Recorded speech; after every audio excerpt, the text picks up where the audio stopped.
Metrópole Entrevista. A gente vai começar agora com o Robson Reis, doutor Robson Reis, que é médico infectologista e professor da Faculdade Baiana de Medicina.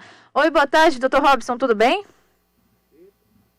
Boa tarde, pessoal, tudo em paz. A sua imagem está meio virada aqui para mim. Deixa eu virar aqui rapidinho. Pronto, obrigada. Deixa eu só ajustar aqui. Vai dar uma pirueta agora. Pequenos ajustes.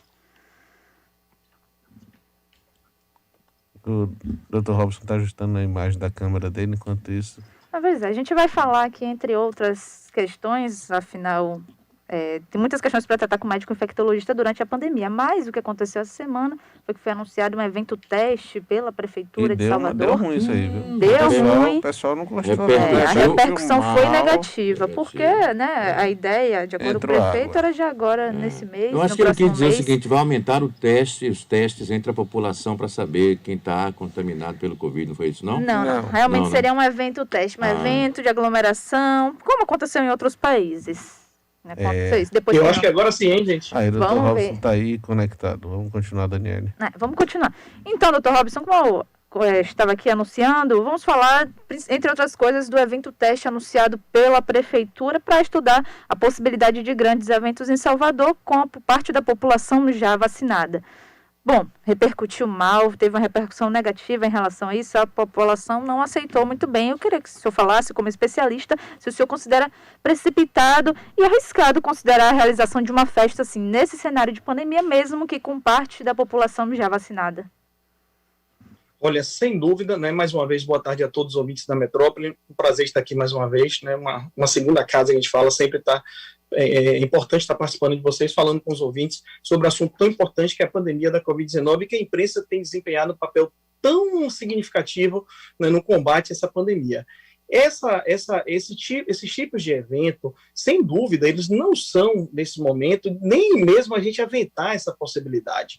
O que a gente tem vivido em nosso país é um país de dimensão continental, ou seja, nós temos um país, né, com estados em que eles apresentam momentos epidemiológicos diferentes, porém, no geral, a gente tem visto que muitos estados, principalmente aqui o nosso estado da Bahia e alguns municípios, eles estão com seus leitos hospitalares, os hospitais, né, já lotados, as UTIs também. Então, um aumento significativo do número de casos. Agora, com o período de São João, a gente tem esse risco também de ter novamente um aumento do número de casos. Então, não é o momento oportuno de a gente aventar essa possibilidade de realizar grandes eventos. E por uma série de motivos. Nesses grandes eventos, dificilmente essas pessoas elas vão controlar o distanciamento físico, isso não vai provavelmente existir. São eventos, exemplo de carnaval, Réveillon, que as pessoas elas não vão utilizar máscara porque essas pessoas vão beber, essas pessoas vão comer, muitas vezes acabam compartilhando objeto com outras pessoas. A higienização das mãos, nós sabemos que no próprio período do carnaval, ou mais aquele que antes da pandemia, que quisesse higienizar as mãos, é difícil, ninguém leva álcool, e muito menos você não vai ter um local apropriado para lavar as mãos com água e sabão. Então, não é um momento, né, oportuno estar falando sobre fazer eventos testes nesse momento. Eventos testes, outros países fizeram quando eles tinham uma quantidade, né, um percentual significativo da população imunizada. Aí a gente pode pensar em evento teste, mas nesse momento não é interessante que a gente possa sequer aventar uma possibilidade dessa. Agora, por falar em evento, em percentual da população vacinada, o Jornal da Metrópole lançou na penúltima edição um gráfico falando do crescimento da Covid pós o São João de 2020, ou seja, no ano passado. E tem cidades que teve crescimento de 700% dos casos, isso com ninguém vacinado, e naquela época a população estava com um pouco mais de medo, porque era tudo muito novo. Já nesse momento, apesar da gente ter um percentual da população vacinada, as pessoas parece que estão com menos temor, ainda que parece que a gente esteja, né, vivendo a mesma situação do ano passado, né? O senhor acha que com essa população vacinada, já um percentual, a gente pode esperar um menor crescimento, um menor impacto por causa dessas vacinas já aplicadas? Veja, isso é muito variável, porque assim, depende de muitas cidades, o ritmo de vacinação ele está mais avançado, outras estão menos avançadas. Lembrar que muitas pessoas de Salvador, embora tenhamos a recomendação de não viajar, de não encontrar familiares, de não encontrar amigos, não é isso que tem acontecido, né? Nós já temos percebido até a cidade um pouco mais vazia, aquela orientação de transporte público não existia, as pessoas acabam dando um jeitinho e indo de outra forma viajar, ver os familiares. Então, é fato que a vacina ela vai trazer um certo grau de proteção e talvez criar um impacto menor no número de casos, como você colocou, Danilo. Mas, assim, Chico e Abraão, eu digo que o São João, ele reúne algumas condições que favorecem para que esses números que você colocou aí, né? Então, quais são essas condições? São João, muitas vezes as pessoas têm aquela ideia de que visitar amigos, visitar familiares, e de que todos eles estão protegidos, estavam se cuidando, e eles não vão ter Covid, quando não é uma verdade. Então, muitas vezes a gente vê as pessoas, quando reúnem famílias, festas grandes de família, acaba achando que não, está todo mundo se cuidando, mas está todo mundo também trabalhando, está todo mundo desenvolvendo suas atividades. Tem o risco de uma pessoa só contaminada transmitir para 10, 15 pessoas em uma festa que tenha 20 pessoas ali, né? Então, assim, isso é um dos riscos. São João tem o famoso forró, que as pessoas acabam dançando próximo uma da outra, isso aumenta o risco de transmissão. São João tem a questão da fumaça das próprias fogueiras, que nós vimos que está proibida, essas fogueiras estão proibidas em uma série de locais, mas também com aquela fumaça, o uso da máscara em si, muitas pessoas vão sentir um certo desconforto, principalmente quem não está habituado a usar no dia a dia, então vai querer tirar a máscara também. Tem a questão do som, que essas pessoas tentam conversar umas com as outras e com som alto tem que tirar a máscara, acaba falando mais alto e de certa forma eliminando mais vírus. As comidas típicas do São João, né, que nós temos aí também os licores, as bebidas alcoólicas ou não alcoólicas, mas, né, os pratos típicos, as pessoas acabam compartilhando ali na mesa. Então, tudo isso acaba aumentando esse risco. Lógico, como você falou, as pessoas estando vacinadas, esse risco é menor. Mas aí eu vou trazer algumas observações importantes. Nenhuma vacina, isso é importante chamar a atenção aqui. Por isso, não escolha a vacina, né? A melhor vacina é aquela que primeiro estiver disponível para você. Nenhuma vacina ela tem 100% de eficácia. Então, muitas dessas pessoas, principalmente os mais jovens, não foram vacinados ainda. E os que foram vacinados só fizeram a primeira dose, né? Porque ultimamente estava fazendo Pfizer e a vacina AstraZeneca, que o intervalo são de 30 dias. As vacinas são muito importantes para nos proteger da doença e proteger contra as formas graves da doença, mas não sabemos ainda até então qual a função das vacinas em relação a proteger a infecção, a transmissão para outras pessoas. Então, em resumo, eu acredito que esse impacto pode ser menor por conta de um percentual da população ter sido vacinado. Mas a variação de cidade para cidade, do ritmo de pessoas vacinadas, isso é importante, né? Então, aí isso acaba envolvendo. E outra coisa, como eu acabei de falar, nem todo mundo acabou tomando essa segunda dose da vacina ainda. E o que é pior, ainda tem o seguinte, com a vacina avançando e com essa coisa de a gente tentar promover festas, né, muitas pessoas acabam tendo aquela falsa sensação de segurança, de que está tudo tranquilo, que o ambiente está mais favorável e as pessoas vão deixar de lado essas medidas. Pois é, muito bem lembrado, doutor. Agora, uma outra característica do São João, desse período junino, é que ele chega junto com o inverno. E ao longo dessa semana já foram noticiados, assim, para as pessoas terem um reforço nos cuidados, porque as baixas temperaturas podem ajudar na disseminação do vírus. Explica um pouquinho essa relação do clima com a disseminação do vírus para a gente. Pronto, assim, é uma relação, de certa forma, indireta, né? Por que indireta? Eu vou trazer dessa forma.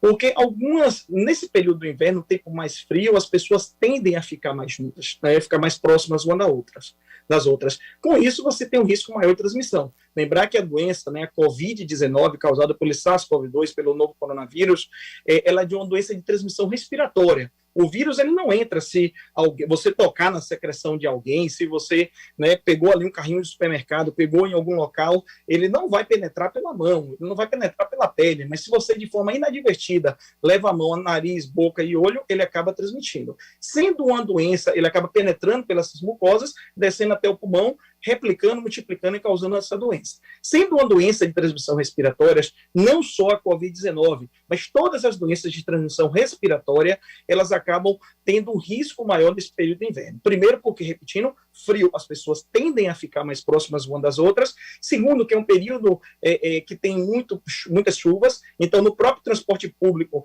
ele poderia estar com todas as janelas abertas no ônibus para ter um local arejado, as pessoas fecham por causa, lógico, da chuva, e isso acaba favorecendo a transmissão do vírus naquele ambiente. E terceiro, também esse fenômeno acontece nos locais de trabalho ou até mesmo dentro de casa, quando a orientação é que nós possamos manter a casa sempre ventilada, arejada, ou local de trabalho. No inverno isso acaba diminuindo essa possibilidade, tanto por conta do frio, quanto por conta da chuva. Perfeito. Doutor Robson, vamos voltar para o evento teste, porque muito nos interessa falar de retomada do setor cultural, de setor do entretenimento, que foi tão afetado nesse momento. Assim como outros, claro, mas a gente sabe que foi o primeiro a parar, aquele clássico, né? Foi o primeiro a parar e vai ser o último a voltar. Então, o texto da prefeitura explicava que seria, esse evento teste seria num ambiente controlado, público limitado, selecionado, talvez vacinado, né, testado, e condicionantes que ainda não foram resolvidas. E eu queria que o senhor falasse assim, quais os critérios, né, além da imunização coletiva, quais são os critérios para uma retomada dos eventos em Salvador ou para o próprio evento teste? Olha, Daniela, é importante a gente voltar a esse assunto, até porque, assim, como você mesmo colocou, já tivemos, eu digo que todos têm amigos, têm familiares que trabalham com esse setor cultural, setor de turismo, que vem sofrendo muito com isso, é muito triste. Muitos deles têm a oportunidade de fazer qualquer tipo de evento, né? Então, de manter até mesmo suas condições, né, habituais, né, de prover para sua família aquele momento. Mas, assim, existem uma série de condições para que isso venha a ocorrer. Então, primeira coisa é o que você falou. Para ter um evento grande, um evento teste, um evento de proporções maiores, a exemplo de um evento que venha simular um Réveillon, um Carnaval, e nós sabemos que em Salvador isso são eventos extremamente grandes, são eventos bem complexos, a gente tem que ter o que nós chamamos de imunidade coletiva. Em alguns locais chamam de imunidade de rebanho, eu prefiro chamar de imunidade coletiva, que seria aí termos aproximadamente 70% da população. Em outros países, você pode até já ter liberado um pouco menor, exemplo, com 50%, 60%, porque acabam utilizando vacinas mais efetivas, ali na taxa de eficácia de 94%, 95%. Como nós temos variação da taxa de eficácia das nossas vacinas, nós acreditamos que aqui 70%, 75%. Esse seria o primeiro momento para pensarmos em eventos de grande proporção. A outra situação seria um cenário epidemiológico favorável, ou seja, ter uma ocupação mínima, uma ocupação muito baixa em hospitais, seja em enfermaria, seja em leitos de UTIs. Né? Isso seria a outra situação. A outra seria a capacidade do governo se mobilizar, seja governo municipal, estadual, federal, de se mobilizar para, caso tenhamos um aumento significativo do número de casos, possamos ter recursos financeiros e pessoais para que possamos atender a nossa população. Já temos escutado falar em diversos jornais que, caso tenhamos que enfrentar uma nova onda da Covid, provavelmente os recursos financeiros serão escassos para isso. E nós sabemos que não é fácil manter um hospital de campanha, manter uma estrutura para a Covid, né? Pagamento de profissionais, pagamento de produtos hospitalares, oxigênio, ventiladores mecânicos, então isso é importante. E quarto, é a capacidade da população, de fato, entender esse momento como um momento crítico, né? E possamos caminhar para o controle de fato da epidemia, que vai envolver medidas de aquelas medidas que nós sabemos, que é a higienização das mãos, distanciamento físico, uso de máscaras, como também vai envolver aí a questão de testagem em massa. Então, tem uma série de situações que nós precisamos para poder falar em um evento, de certa forma, de grandes proporções. Eu diria que as duas principais seriam a imunidade coletiva e a outra que nós acabamos de falar seria termos, de fato, um momento epidemiológico favorável. Mas todas as outras acabam, né, somando a esses esforços para termos esses eventos de grandes proporções, que é o que todo mundo espera, né? Como eu falei, quantos de nós conhecemos pessoas que tinham nesse momento do São João sua renda, seja na barraca que ele montava na cidade dele do interior, o comércio do interior que vivia à base disso, pessoas que alugavam suas casas, né? Então, tudo isso é importante para que todos querem que retornem. Não é que nós somos contra isso, é que nós queremos que isso seja feito, porém dentro de um limite mínimo de segurança do ponto de vista de risco biológico. Doutor Robson, uma outra questão que tem sido levantada é a revacinação ou a dose de reforço, mas ainda está em debate. Infectologistas são a favor, mas alguns outros pedem uma calma no debate, até porque a gente acabou de sair dos grupos prioritários. Qual a sua opinião em relação a essa dose, mais uma dose de reforço, sendo que a gente ainda nem vacinou nem vacinou esse número da população que o senhor falou que já seria seguro para fazer alguns testes, ou a revacinação? Olha, essa dose de reforço, a gente acredita que mais cedo ou mais tarde ela vai ter que existir, né? Não por conta, talvez, da eficácia das vacinas de forma direta, mas por conta da duração da imunidade causada pela vacina, que até hoje é uma incógnita. Nós sabemos que isso dura mais do que 6 meses, mas precisamos de mais testes para que possamos, de fato, dizer quanto tempo dura essa imunidade. Então, primeiro, por conta da duração da imunidade, e segundo, por conta que a gente sabe também dos fenômenos das variantes. Então, talvez por conta dessas duas situações, repetindo, duração da imunidade e por conta das novas variantes, nós teremos que fazer um processo de revacinação. Aí eu já pego até um gancho para colocar o seguinte: muitos países, agora, se eu não me engano, até um estado aqui do Brasil, o Espírito Santo, resolveu, por conta própria, imunizar uma parte da população com metade da vacina de Oxford AstraZeneca para que pudesse imunizar um quantitativo maior da população. Exemplo, a vacina da Pfizer, muitos questionam, nos Estados Unidos ela é feita a cada 21, a segunda dose é com 21 dias. Aqui no Brasil, com 3 meses, por quê? Porque a Inglaterra também utilizou isso. A Alemanha utiliza com 6 semanas, e a Inglaterra fez alguns trabalhos científicos, não muito grandes, mas mostrando que com 3 meses, ou seja, 90 dias, era seguro fazer a segunda dose da vacina da Pfizer. E com que objetivo? As pessoas vão perguntar. O objetivo de vacinar o maior quantitativo de pessoas possível no menor tempo. Então, essa seria uma das ideias em relação a isso. Então, quando você me pergunta sobre revacinação, o mais importante é a gente sair vacinando boa parte da população para posteriormente pensar em revacinação. E a gente tem recebido, Daniel, diversas perguntas sobre isso. Doutor, veja, meu pai tomou a vacina, tal, e quando ele foi dosar anticorpos neutralizantes, que eu já coloco aqui, né, não sei se seria a pauta da nossa discussão, não há indicação de estar dosando esses anticorpos neutralizantes para saber se fez imunidade ou não. Se você pegar uma nota da Sociedade Brasileira de Imunização, se você pegar as notas do próprio Ministério da Saúde, né, tá lá de forma clara que a gente não precisa fazer esses testes para saber se fomos imunizados ou não. E a gente tem recebido muito isso. Doutor, deu lá que não tem anticorpos neutralizantes. Ele vai precisar se revacinar. Pessoas indo até para outros países, que tomaram vacina aqui, teoricamente não geraram esses anticorpos, e indo para outros países vacinar. Então, não é interessante fazer esses corpos neutralizantes, e revacinação pode sim ser necessário, eu acredito que vai ser, mas depois que imunizarmos a nossa população como um todo. A gente precisa avançar em relação a isso. Já saímos atrasados em relação aos outros países nesse processo de vacinação, né? Então, assim, nós temos que avançar em relação a esse processo, para vacinar o maior quantitativo possível da população e que possamos, sim, ter eventos como esse que nós estamos discutindo aqui. Só aproveitando que o senhor puxou esse lado, eu ouvi da boca de uma pessoa, especificamente, que após tomar a vacina, queria se contaminar com o vírus para o corpo absorver, de fato, a imunização.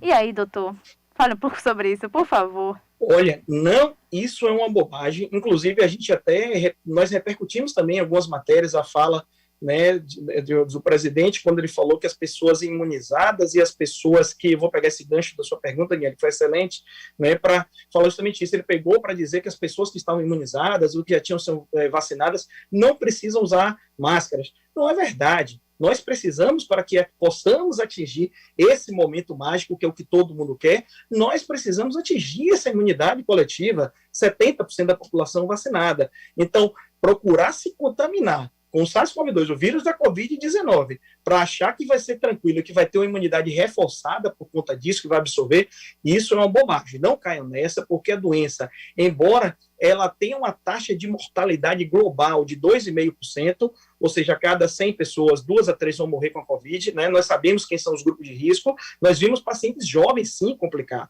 Então, você é jovem, eu já pego até o gancho aqui, pegar a audiência de vocês, que é sempre importante, para dizer, não interprete que você é jovem, não queira achar que você é super-homem ou é uma super-mulher e que você não vai contrair Covid. O risco de contrair Covid para você é o mesmo de qualquer outra pessoa. O risco de complicação talvez para você seja menor, mas não queira fazer de sua vida uma roleta russa, que nós temos visto, sim, jovens sem comorbidades, sem doenças, apresentarem quadros graves de Covid-19. E quando não apresentam, são responsáveis por transmitir para familiares, para amigos, para colegas de trabalho, que têm algum grau de complicação e vêm apresentar um desfecho negativo por conta disso. Então, se contaminar com o vírus, né, para ter uma imunidade maior para absorver, Isso é uma bobagem, pelo amor de Deus, não façam isso em hipótese alguma. O importante é confiar na vacina. Vacinas são eficazes, vacinas são seguras, e já pego outro gancho aqui para dizer, tomem a segunda dose, gente, pelo amor de Deus, né? É importante completar o esquema vacinal. Se você realmente quer ter aquela eficácia ali que foi